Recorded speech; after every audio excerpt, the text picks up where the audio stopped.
กองกายศิลป์แห่งชาติได้มีการกักเกียมจัดการแสดงกายศิลป์เพื่อสร้างสีสันความเบิกบานม่วนซื่นและความตื่นเต้นให้กับประชาชนเพื่อเป็นการต้อนรับวันเด็กน้อยสากลในระหว่างวันที่ 30 พฤษภาคมหาวันที่ 1 มิถุนายน 2025 ที่จะมาถึงนี้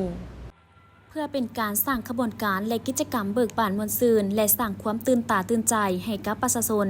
โดยเฉพาะชาวนครหลวงจันทร์ได้เห็นการแสดงใหม่ๆของกายศิลป์ลาวหลากหลายรายการเพื่อต้อนรับและเฉลิมฉลองวันเด็กน้อยสากลในวันที่ 1 มิถุนายน 2025 ที่จะมาถึงนี้ทั้งกองกายศิลป์แห่งชาติลาวจึงจะได้จัดการแสดงกายศิลป์และกิจกรรมวันเด็กอยู่ที่โฮงกายศิลป์แห่งชาติลาวบ้านสว่างเมืองจันทบุรีนครหลวงจันทร์เพื่อให้เด็กน้อยและประชาชนได้ร่วมกิจกรรมในวันเด็กน้อยสากล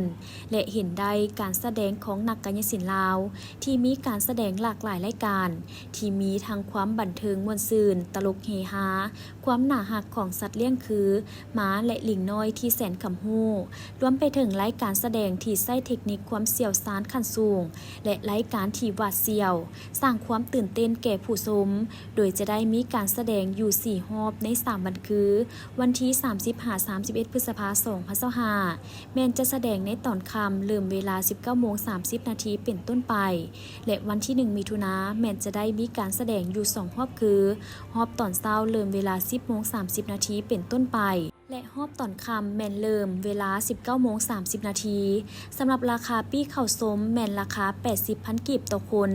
ส่วนเด็กน้อยแม่นเข้าได้2คนต่อ1ปีในเกณฑ์อายุ 2-8 ปีทุกท่านสามารถซื้อปี้ได้อยู่หน้างานเลยสถานที่โฮงกายศิลป์แห่งชาติลาว